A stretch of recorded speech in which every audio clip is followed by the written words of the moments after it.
So, if you haven't heard, around 2 weeks ago, DC went on a tear of just announcing pretty much everything that they currently have in the works with their intellectual properties. Everything from a new Batman movie starring Robert Pattinson to the next game from Warner Brothers Montreal called Gotham Knights.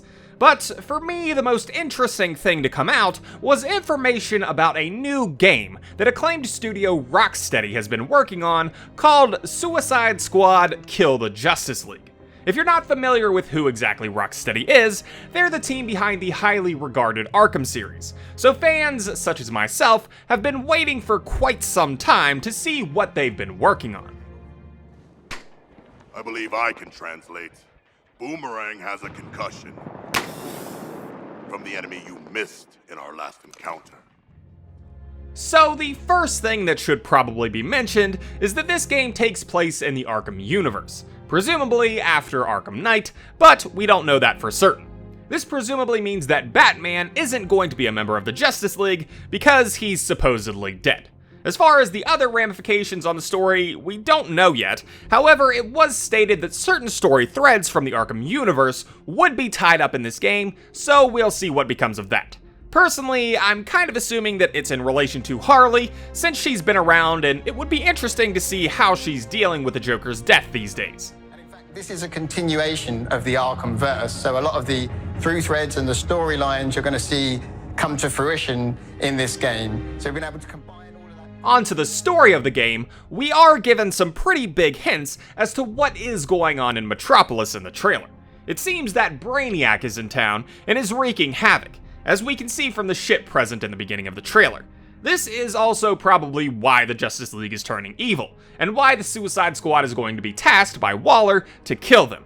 It's also by virtue of this being a Suicide Squad game that we already know the motivations of the characters. They don't want to die from the bombs implanted in them by Waller, and they are trying to get some years knocked off their sentences by completing their mission.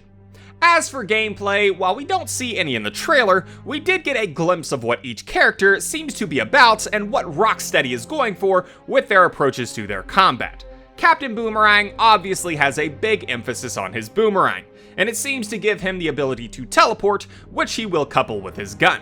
King Shark will have a heavy Gatling gun sort of weapon, and even though it wasn't really shown much in the trailer, it was stated that he will support cleavers as his main weapon. Deadshot will have a jetpack and a gun.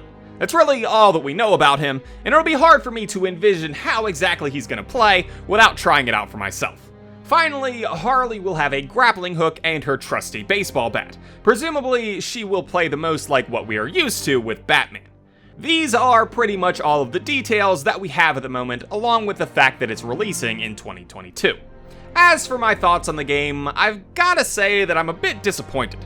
Not so much in the property that they decided to develop for in the Suicide Squad. I think that it'll be interesting to learn about people like King Shark, and the banter between them should be pretty fun to listen to as well. But I'm kind of disappointed that Warner Brothers Montreal and Rocksteady announced games with such heavy emphasis on multiplayer. Personally, I enjoy single-player games. They tend to have a more focused story for your character, and it's kind of what Rocksteady is known for. So to see them deviate from that, as well as Warner Brothers Montreal, is just not what I wanted to see. It's just kind of a weird coincidence, I suppose, that we have Avengers coming out, then the next year we will have a Bat Family version of that, and then the year after that we will have a Suicide Squad version of that. After the critical acclaim of a single hero's story like Spider-Man, I was hoping for more games in that fashion, but it seems like that's not what we're getting. We lost the target! Repeat! Task Force X has lost the target! Now, that's not to say that this game won't still be very good. I'm still looking forward to Suicide Squad and Gotham Knights, but it's just not the type of game that I was expecting. It's also true that you can play these games in single player as well.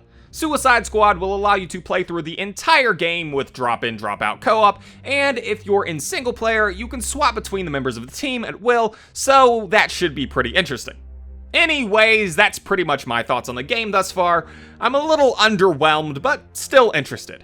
I think I'll be able to better visualize it once we get some gameplay, but seeing as it's 2 years away at least, I don't think we'll be getting that until next year. So for now, based on the trailer, it honestly just reminded me of Sunset Overdrive. a game that I own but never got around to playing.